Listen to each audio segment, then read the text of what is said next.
నమస్తే welcome to our channel నేను సిరి ఏపీలో వాలంటీర్లు కొంతమంది అయితే పబ్లిక్ కి వార్నింగ్ ఇస్తున్నారు ఏమని అంటే లైక్ మీరు టీడీపీ జనసేన సభలకు వెళ్తే మాత్రం మీకు వచ్చే పథకాల్ని కట్ చేస్తామని చెప్పేసి అయితే వార్నింగ్ ఇస్తున్నారు. అయితే ఈ కథకి సంబంధించి మనకి క్లుప్తంగా వివరించడానికి మనతో పాటు ఉన్నారు ప్రముఖ senior journalist political analyst CS Rao గారు. నమస్కారం సార్. ఇప్పుడు చూస్తున్నట్టయితే ఏపీలో ఉన్న వాలంటీర్లు టీడీపీ జనసేన సభలకు వెళ్తే మీకు వచ్చే పథకాల్ని కట్ చేస్తామని చెప్పేసి వాళ్ళు వార్నింగ్ ఇస్తున్నారు ప్రజలకి. సో ఇది అసలు మనం ఎలా పరిగణించాలి సార్? ఇప్పుడు ఎన్నికల్లో 4 భాగాలుగా మనం ఎన్నికలు తీసుకోవచ్చు. ఒకటేంటంటే ప్రచారం, 2 అభ్యర్థులకు సంబంధించిన ఎంపిక, 3 మేనిఫెస్టో, 4 ఎన్నికలు పోలింగ్ రోజున ఏ విధంగా వీళ్ళు డీల్ చేస్తున్నారు. ఈ 4 దాని మీద ఆధారపడి ఉంటుంది గెలుపు ఓటం అనేవి. ప్రచారం అనేది చాలా ఇంపార్టెంట్. ప్రచారం చేయటం, తర్వాత బల ప్రదర్శన చూపించడం, బలాబలాలను నిరూపించడం, ఇవన్నీ కూడా ఒక పబ్లిక్ని తమ మూడ్లోకి తీసుకొచ్చుకోవడానికి ఉపయోగపడేటువంటి సభలు ఇవన్నీ కూడా. అందుకే వీటిని సఫలం కాకుండా చేయాలి జనసేన తెలుగుదేశం పార్టీది అనేది వైఎస్ఆర్ కాంగ్రెస్ పార్టీ యొక్క ఆలోచన. దానికి మార్గాలు ఏంటి? 1 ఆంక్షలు పెట్టడం, 2 పబ్లిక్ని కట్టడి చేయటం. ఈ 2 మార్గాలు ఉన్నాయి ప్రభుత్వం దగ్గర. ప్రభుత్వం వాళ్ళది ఉంది కాబట్టి, వైఎస్ఆర్ కాంగ్రెస్ పార్టీ ఉంది కాబట్టి, వాళ్ళకి ఏదైతే అనుకుంటున్నారో ఫెయిల్ చేయడానికి వాటిని ఇంప్లిమెంట్ చేస్తున్నారు. తొలుత ఏం చేశారు, చంద్రబాబు నాయుడు ఇదేం కర్మ రాష్ట్రానికి అనేటువంటి ప్రోగ్రాం పెట్టినప్పుడు వాళ్ళు కొంతమంది స్లీపర్ సెల్స్ని పంపించి తొక్కిసలాట్ని క్రియేట్ చేశారనేది తెలుగుదేశం పార్టీ అనుమానిస్తుంది. వాళ్ళు ఆల్మోస్ట్ అక్కడ 2 సభల్లో ఆల్రెడీ 11 మంది చనిపోయారు. ఆ తర్వాత ఏం పెట్టింది, ఆ చనిపోయినటువంటి దృష్టాంతాన్ని బేస్ చేసుకొని తొక్కిసలాట జరుగుతుంది ఎక్కడ సభలు పెట్టినా కానీ, కాబట్టి సభలు పెట్టడానికి లేదని చెప్పి ఆంక్షలు పెడితే జీవో నెంబర్ 1 తీసుకొచ్చింది. అప్పట్లో తీసుకొచ్చి కట్టడి చేసేటువంటి ప్రయత్నం చేసింది, చేసి సక్సెస్ అయింది కూడా.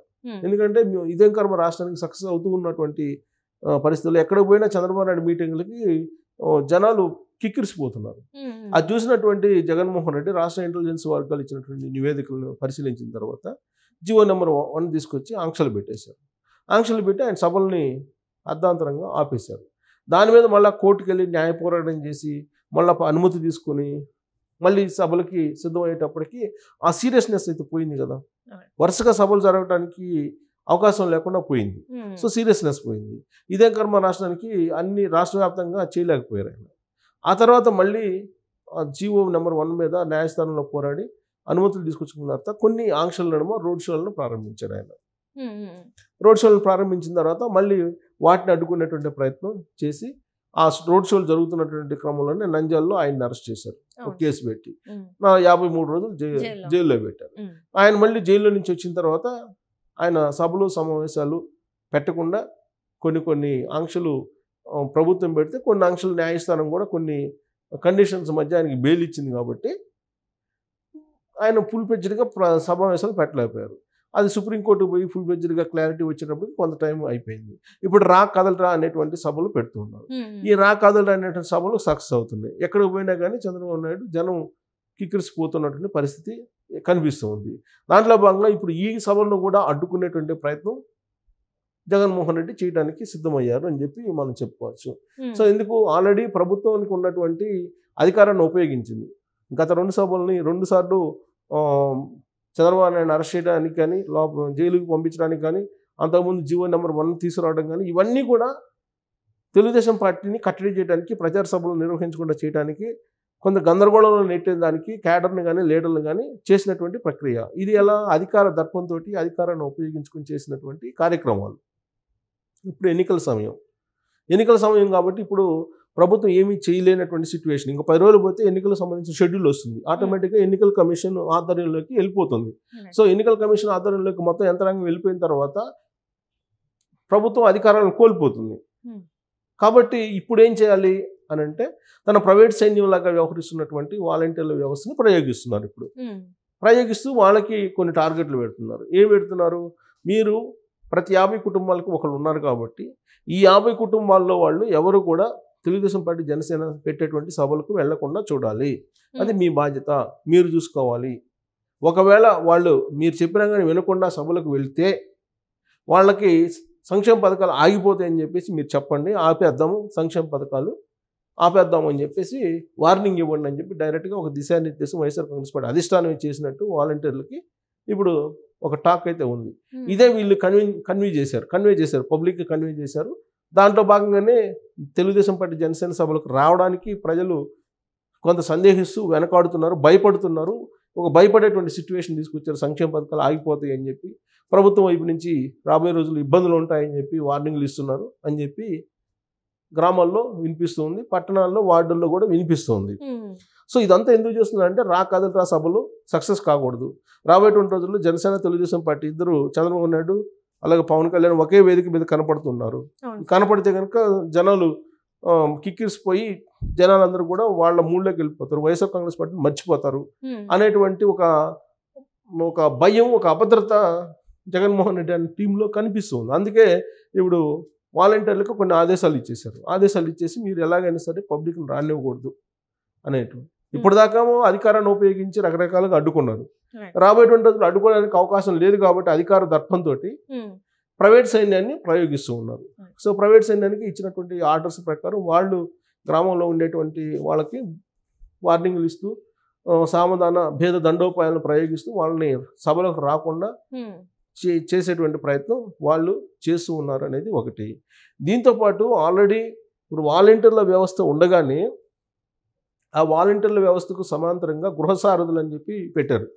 పెట్టి ప్రతి 50 మంది ఓటర్లకి ఒకళ్ళు మానిటర్ చేయాలనేది దాదాపు ఒక ఆల్మోస్ట్ ఒక సంవత్సరం క్రితం తీసుకున్నటువంటి నిర్ణయం. దాంట్లో కూడా వాళ్ళు పనిచేస్తారు, ప్రతి 50 ఓటర్లకు ఒకళ్ళు పనిచేస్తున్నారు, ప్లస్ ఒక 50 కుటుంబాలకు ఒకళ్ళు వాలంటీర్లు పనిచేస్తున్నారు. వీళ్ళు కాకుండా మళ్ళీ పోలింగ్ కేంద్రానికి 15 మందిని ఇప్పుడు సొంతగా మళ్ళీ సెలెక్ట్ చేస్తున్నారు. సో పోలింగ్ కేంద్రానికి 15 మంది టీము, అలాగే 50 ఓట్లకు ఒక గృహసారథి, 50 కుటుంబాలకు ఒక వాలంటీరు. వీళ్ళందరూ మానిటర్ చేసుకొని పోలింగ్ కేంద్రం దగ్గర తీసుకొచ్చి ఓట్లు వేయించడం బాధ్యత వాళ్ళకి గ్రౌండ్ లెవెల్లో అప్పచెప్పారు.